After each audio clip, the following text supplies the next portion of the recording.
That I think it's time. You deserve to know. Hindi na ho ako interesado sa kung ano pang sasabihin nyo. Sandali. Umalis na lang ho kayo. Kailangan mo malaman to. Hindi ho ba malinaw sa inyo yung huli nating pag-uusap? Ayoko na hong magkaroon ng koneksyon sa inyo. O kahit na sino, o kahit ano na may kinalaman sa pinanggalingan ko. Nananahimik na ho ako eh. Masaya na ako sa pamilyang meron ako ngayon. Kontento na ako sa buhay ko. Kaya wag niyo na ho ako guluhin. Kung talagang tatalikuran mo na ang kaugnayan natin sa isa't isa, at least tanggapin mo to. Nabalitaan ko, may malaking problema ang pamilya mo. Nangangailangan ng malaking halaga. Sana makatulong yan. Ano to? Pangbanlaw sa konsensya nyo? Para makapaghugas kamay kayo sa lahat ng atraso nyo? Kung talagang may malasakit kayo sa akin, hindi nyo haharangin yung tulong ng iba. What are you saying? Wala akong hinaharang na tulong. Tama na ho si Ramir. Wala na ho akong pakialam. Huwag nyo na hong dagdagan yung kasinungalingan nyo. Umalis na lang ho kayo. Umalis na lang kayo.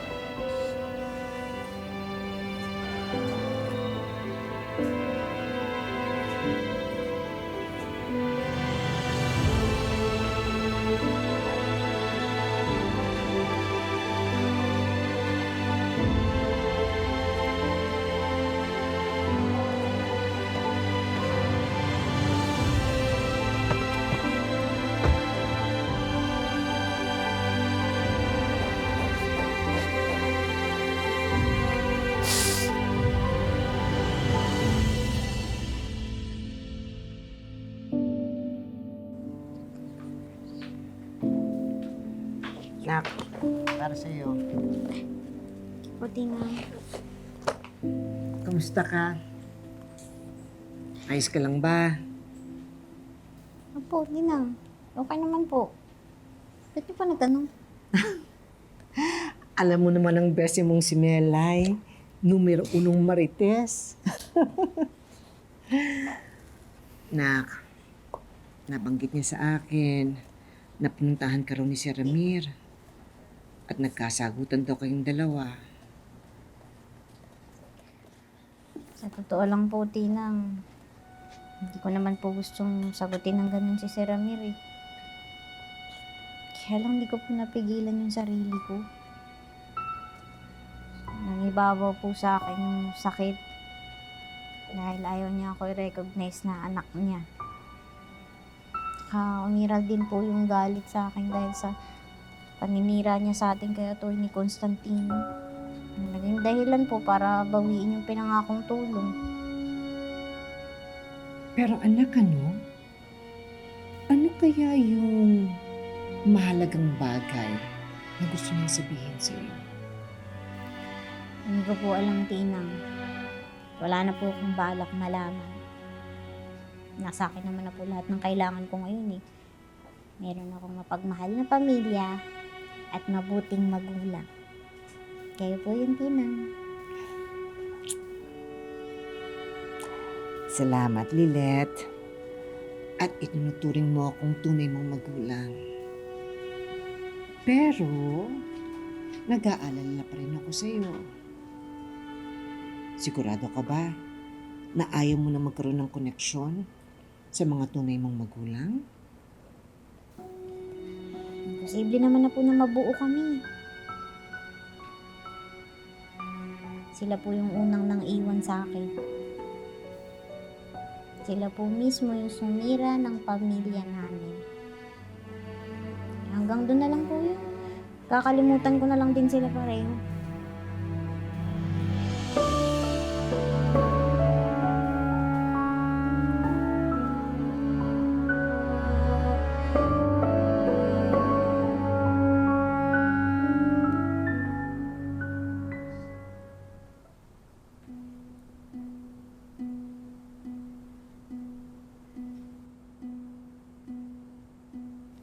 Di po ba malinaw naman yung huli nating pag-uusap?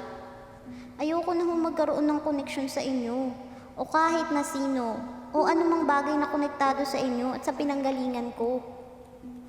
Nananahimik na po ako. Masaya na po ako sa pamilya ko ngayon. Kontento na po ako sa buhay ko. Kaya wag niyo na po akong guluhin.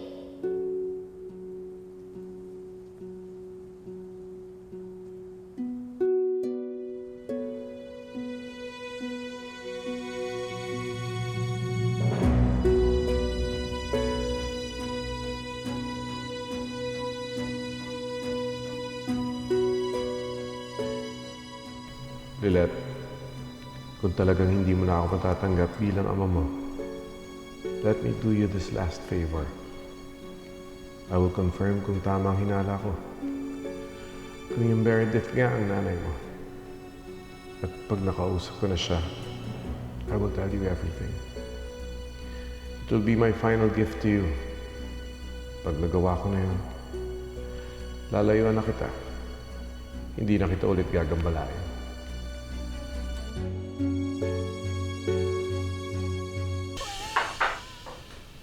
Han, bakit naman alak yung inuuna mo? Hindi ka pa nagdi-dinner, ah. Medyo stressed lang ako sa office. It's due to my... Is there a problem that I need to know? Lalo na. Medyo stressed lang sa work, so I needed something to unwind. Ready na yung dinner. Ililigpit ko na ito, I'll follow you.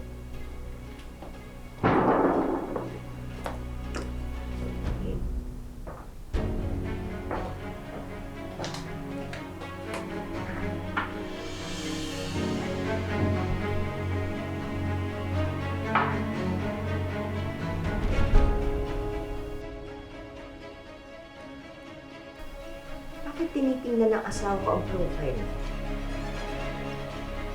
Who are you?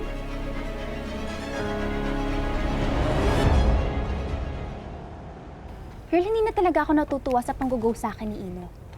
Ever since his dad's birthday party, feeling ko iniiwasan na niya ako. I guess, malaki pa rin ang tampo niya sa'yo. Maybe he's upset kasi lagi mo nire-reject yung attempts niya na maka-third base. Talaga ba? Yun na lang ba talaga importante sa kanya? He's literally a boy. What do you expect? Naiinis na ako.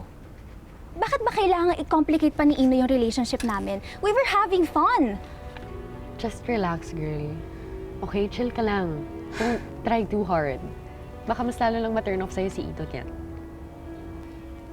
But I really miss him. Gusto ko lang naman na bumalik na kami sa dati. Well, kung ayaw talaga makapag-usap si Ino sa'yo, maybe there's someone you know na pwedeng kumausap sa kanya para i-convince siya na makipagbati na sa'yo.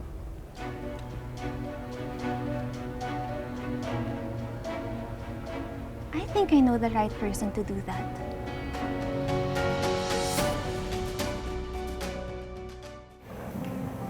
Ate Lilet, I'm sorry if ngayon lang ako nagka-time para kitain ka. Sobrang naging busy kasi sa school lately eh. And I'm sorry, Aden, na hindi tayo nakapag-usap nung party ni Tito Constantino. Actually, I feel really bad nga kasi hindi man lang ako nakapag-defend nung sinabi ni Dad na dati ka lang namin katulong. Wala na yun, Trixie. Kinalimutan ko na rin naman yung party. Masaya ako na nagka-oras ka na ngayon. Sa wakas makakapag-banding na tayo. Oh. Bakit? May nasabi ba akong mali? Wala, ate. Pasensya ka na. I'm feeling a bit sad lang talaga rin now kasi may pinagdadaanan ako. Ano yun? Isabihin mo sa akin, baka matulungan kita.